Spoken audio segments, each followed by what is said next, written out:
사랑하고 축복합니다. 인사 좀 한번.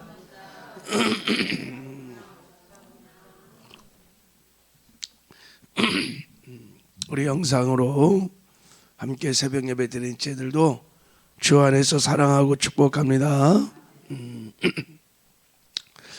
오늘 우리가 함께 읽었던 본문은 예수님께서 광야에서 시험을 받는 내용입니다. 오늘은 예수님이 무슨 시험을 받았는지 그 내용을 살펴보기 전에 왜 예수님이 시험을 받았는지, 그 예수님의 시험의 의미가 무엇인지를 좀 잠깐 먼저 살펴보도록 하려고 그래요. 자, 우리 1절을 읽겠습니다. 1절 시작. 그때 예수께서 성령에 이끌려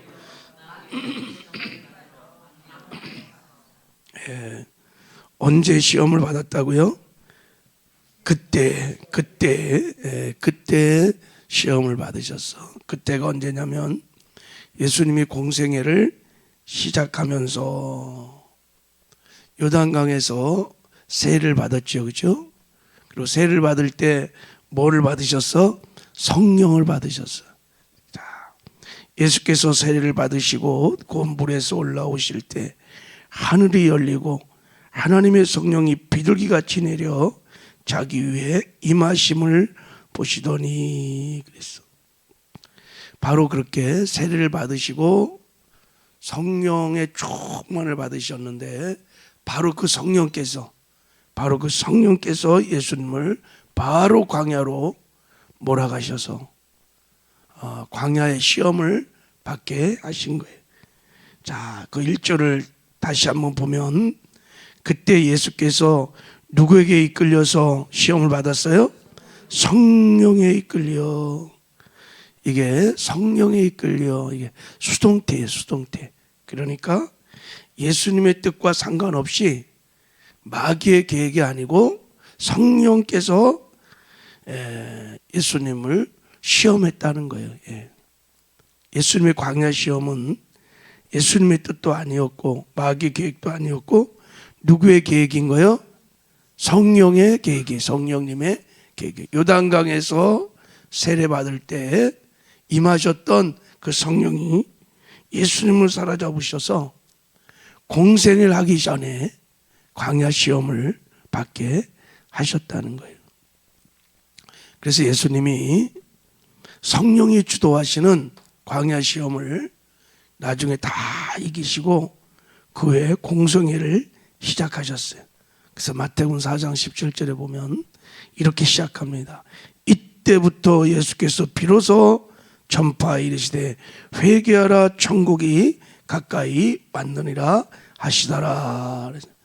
광야의 시험을 통과한 후에 이때부터 비로소 공생애가 시작된 것입니다.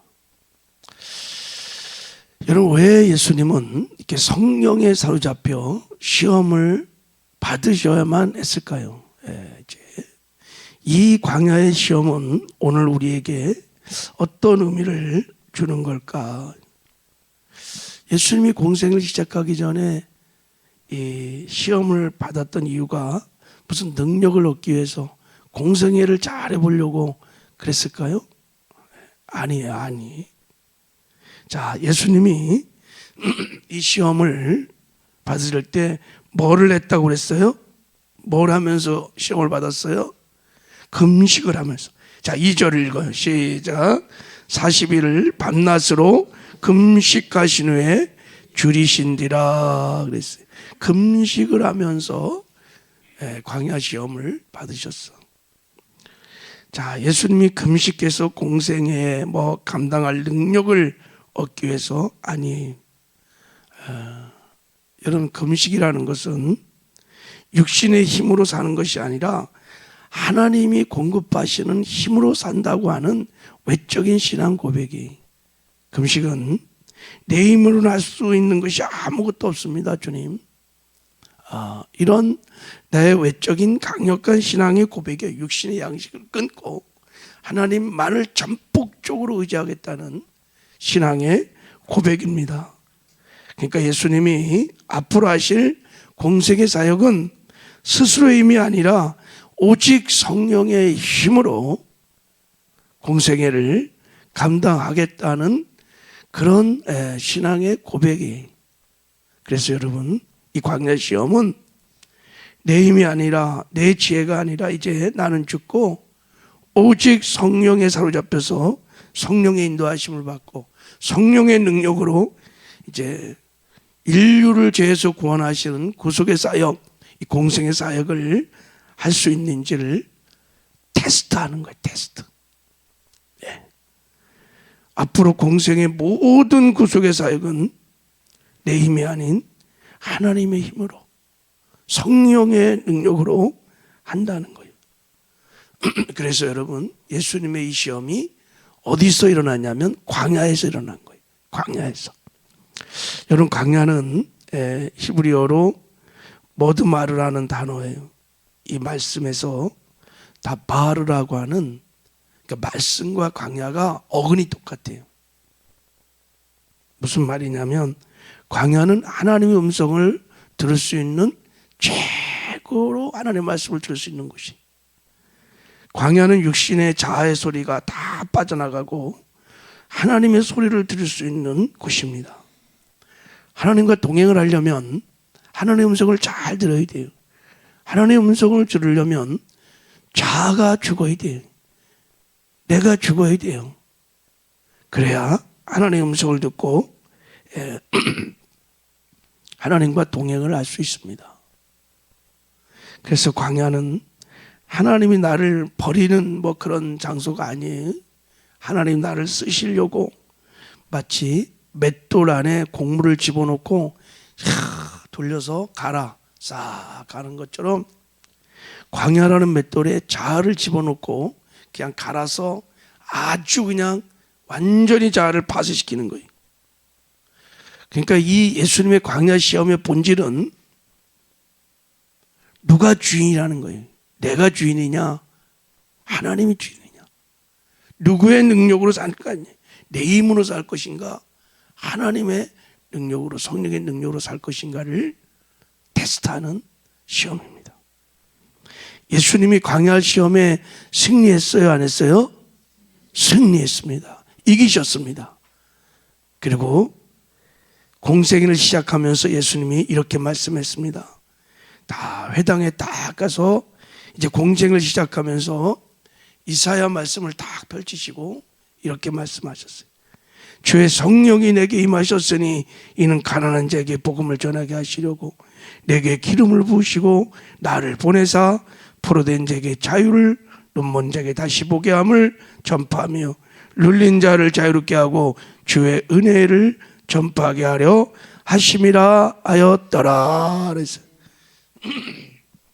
광야 시험을 이기시고 예수님이 하신 말이 주의 성령이 내게 임하셨다. 첫 번째, 그 성령께서 내게 기름을 부으셨다. 능력을 부었다는 거예요.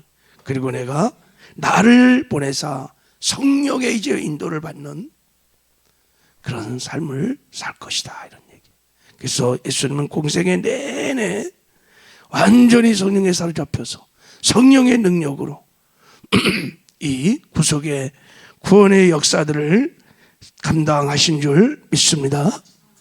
예수님이 이 땅에 사시는 동안에 공생애기 동안 자기의 신적 능력을 사용하지 않으셨어요. 완전히 성령에 사로잡혀서 성령의 능력으로 모든 공생의 구속의 사역을 감당한 줄 믿습니다.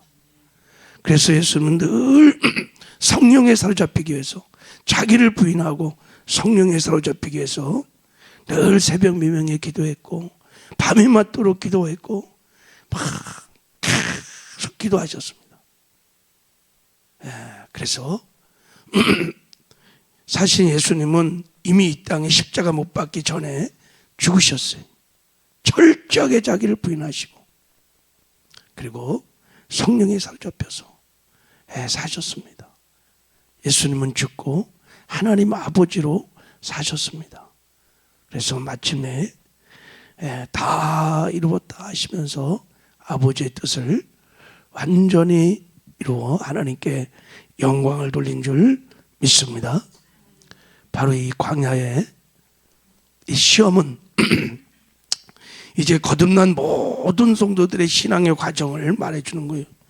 이제 우리도 세례받고 성령을 받은 다음에 성령께서 우리를 다 광야로 몰아내십니다. 그래서 우리도 광야에서 시험을 반드시 다 한 사람도 없이 다 광야 시험을 받기 시작합니다. 그 시험의 목적이 뭐예요? 내가 주인이 아니라 예수님이 주인 되는 삶을 살아낼 수 있도록, 내가 주인이 아니라 예수님이 주인 되는 삶을 살아낼 수 있도록, 나는 죽고 예수로 살 수 있도록 옛사람을 처리하는, 자아를 파쇄시키는 시험입니다. 성령께서 우리 안에 오셔서, 구원받은 성도 가운데 오셔서 하시는 사역이 이제 광야로 우리를 몰아가는 거예요. 그래서 어떻게 시작하냐면, 이제 광야를 탁 집어넣은 다음에 우리의 이 숨어있는 옛사람을 드러내는 거예요. 다 이제 정체를 드러내는 거예요. 방법이 세 가지가 있어요. 일단 사람을 붙여. 가시 같은 사람을 나한테 붙여. 나를 괴롭게 하는 사람을 붙여. 야, 이 사람만 없으면 난 살만한데, 이 왼수 팍 찔러. 그리고 사건을 통해서, 고통스러운 사건, 억울한 사건들을 통해서 옛자를 드러내십니다. 그리고 환경을 통해서도 드러내셔요. 열악한 환경들, 우리 삶의 위기들, 막 사랑과 사건과 상황을 통해서 막 우리를 다 드러내시면 막 옛자가 막 시퍼렇게 살아있었던 옛자가 막 드러나는 거예요. 이제 광야 시험이에요. 그러면요, 무슨 소리가 나냐? 오라 나는 공고한 사람이로다. 누가 이 사망에 모여서 나를 건져낼까 하고 막 그러는 거예요.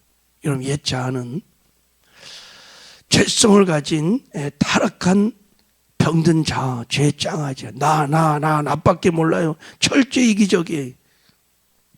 옛사람은 육의 생각을 늘 따라갑니다. 로마서 8장에 보면 육의 생각은요, 하나님과 원수가 되고 하나님 법에 굴복도 안 해요. 하나님의 기쁨이 될 수 없어요. 근데 옛사람은 철저히 육의 생각을 따라갑니다. 옛사람은 성령의 소욕을 거스립니다. 성령을 대적합니다. 성령이 주신 영의 생각을 따르지 않아요. 내가 이르노니 너희는 성령을 따라 행하라. 그러면 육체의 욕심을 이루지 아니하리라. 육체의 소욕은 성령을 거스리고 성령은 육체를 거스리나니 이 둘이 서로 대적함으로 너희가 원하는 것을 하지 못하게 하려 함이라.